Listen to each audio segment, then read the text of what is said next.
Hello, everyone, and welcome to the next section of limits. We're going to talk about the holy hole principle.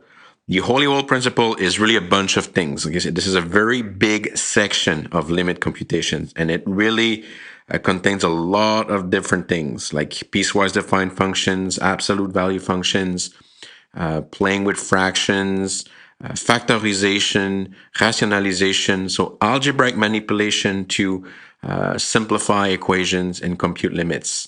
But the core philosophy of everything that we do can be summarized in this first theorem, okay? And it's really a visual theorem, okay? There's really no algebraic trick behind this theorem. It's really, you see it, okay? And we're going to use this using, algebra afterwards. So suppose we have two functions, f and g, and suppose that these functions are equal on the open interval ab. Then the following are always going to be true. If you are approaching a from the right side, the limit of f and the limit of j as x approaches a plus are going to be equal. And if you are approaching b from the left side, so if you are computing the limit as x approaches b minus of f of x, it's going to be equal to the limit as x approaches b minus of g of x. And here visually, so I just gave an example of two graphs. And as you can see here, I'm going to do this in yellow.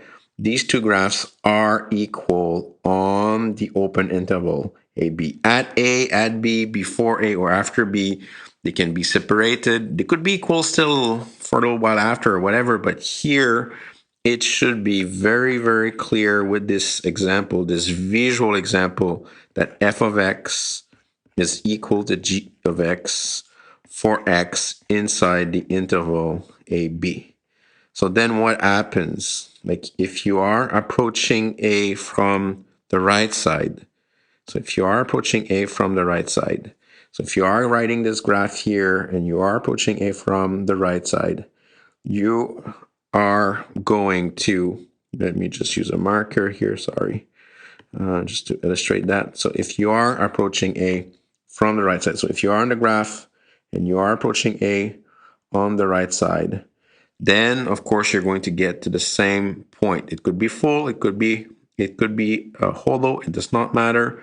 When you're writing this graph, the green graph or the orange graph, you're going to get to the same value, the same y value. So the limit as x approaches a plus of f of x or g of x are going to be the same. And it's the same thing on the left side of b. If you are writing this, the green graph, if you're picking x values on the left side of B, if you're writing the green graph or the orange graph, you're going to get to the exact same value. So if you're walking on the green graph, approaching B from the left, or if you're walking on the orange graph, approaching B from the left, you're going to get to the exact same point. Okay, this is really just a visual idea. Okay, so if you are on the same graph, of course, you're going to get to the same point. Okay, so our limits, the limits on the right side of A or on the left side of B are going to be equal. This is, of course, just a visual example. It's not super useful. It should be clear that the right limit for f or g of A or the left limit for f or g of B are absolutely the same, just visually. But how can we use this notion, this holy hole principle, algebraically? And we'll do that by going through a bunch of sets of examples. The first set of examples coming from the holy hole principle are going to be done on piecewise defined functions. So suppose you have to compute limits of a piecewise defined functions where there's a change of equation at x equal a. What do you do? Well, if it's a two-side limit, you need to break it into left and right limits. So this is very similar to when you're studying the square root of zero problem or the division by zero problem. So if you have a two-side limit, you need to go left and right and compute the limit separately. For those one-side limits, then what happens? So if you have a left limit, what you need to do is you have to compute this left limit, but you have to use the equation on the left side. So for inputs very close to A, but strictly less than A. So you need to replace the formula, the f of x by the formula that the equation uses on the left side of that point. And then if you are computing the right limit, guess what? Okay, so if you're computing the right limit, you have to use the equation that the function f is using for inputs slightly bigger than A. All right, let's just do a bunch of examples. So first example here, we have the function f of x, which is equal to x squared plus 1 whenever x is strictly less than 1. And it's equal to 2 minus x when x is greater or equal than 1. We want to compute the limit as x approaches 1 for f of x. So the first thing to notice here, and it's very, very important, so just as a remark here, so first thing that we notice is this. So I'm going to write this as a remark. So we have a change of equation. We are changing equations.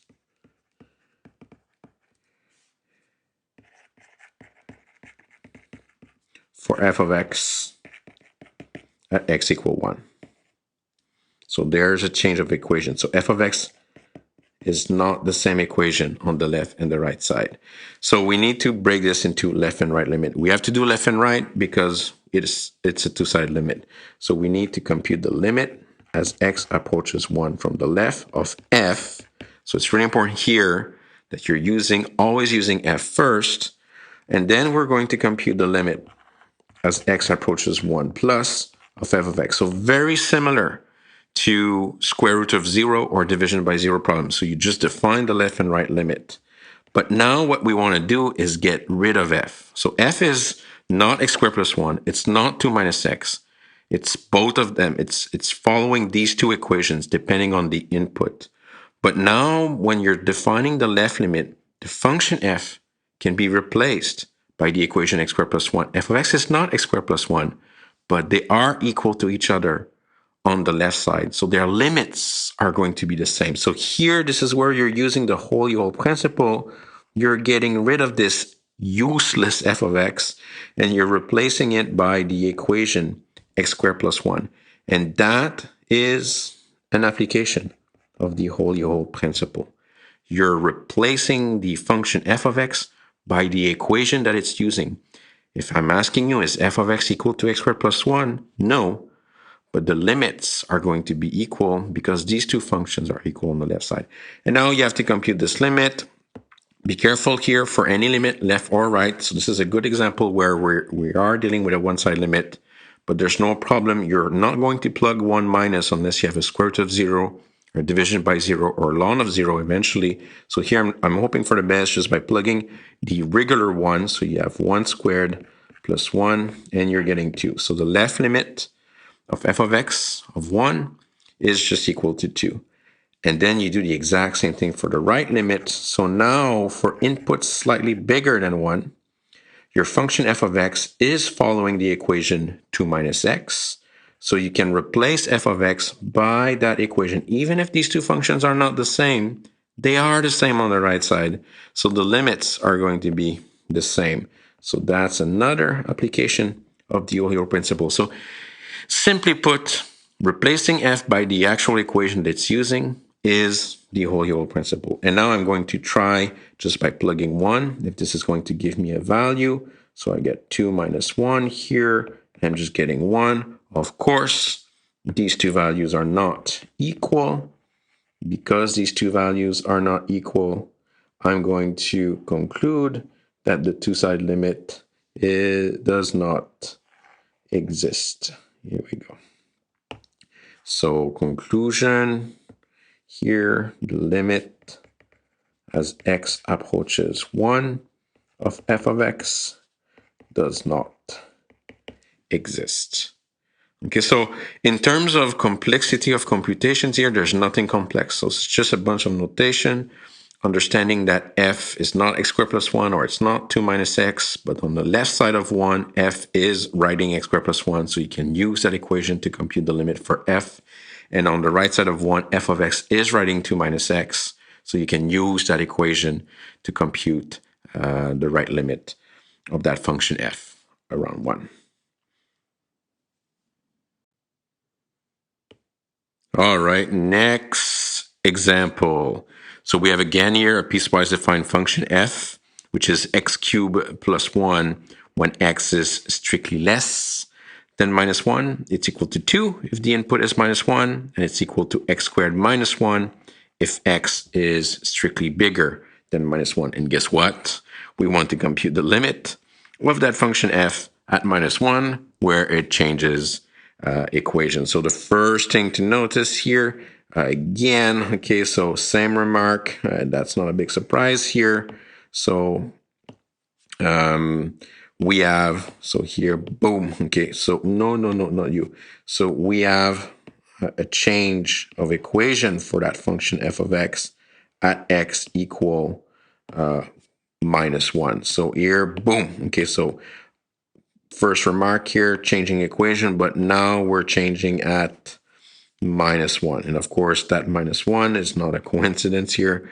We're computing the limit. If we're going to compute the limit anywhere else, we would not have any issue. We would just plug the value inside the correct equation.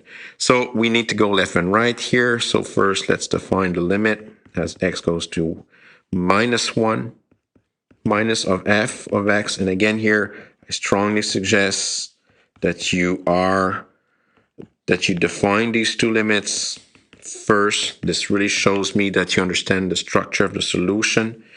Now the idea is to get rid of these f of x. So for the left limit, our function, if the input is strictly less than minus 1, you're going to be using the equation x cubed plus 1. So you can replace f of x by the equation that it's using to compute outputs on the left side, which is x cubed plus 1. And doing that, that's an application of the Holy principle, replacing f by the formula that it's using. Now you plug your minus 1. Be careful. Even if it's at left limit, you're not allowed to put the a minus or a plus unless you are in trouble, like a root of 0 or a division by 0. So here I'm just plugging minus 1, so the regular minus 1 here. So you're going to get minus 1 cubed plus 1, which is minus 1 plus 1, which gives you 0. So the left limit of f of x as x approaches minus 1 minus is 0. What about the right side here? So you want to get rid of f by using the whole principle. So here for inputs strictly bigger than minus 1, you're going to use the equation x squared minus 1 to compute outputs. So you're going to be using here the whole principle to get rid of this f and have like an explicit equation for it. And now you're going to try it by plugging minus 1, not minus 1 plus, just minus 1. This is very important here. So you're going to get minus 1 squared minus 1, which will give you 1 minus 1, which gives you 0 again. Okay, so now when you compare these two values are equal. So that's good. So because they are equal, then this means that the two-side limit exists and it's equal to that value, which is in this case as 0. So the conclusion here, the limit as x approaches minus 1 for f is equal to 0. So here, simply put, for piecewise defined function, the Holy principle is just the idea of replacing f of x by the equation that it's actually using, okay, for those inputs on the left side or on the right side.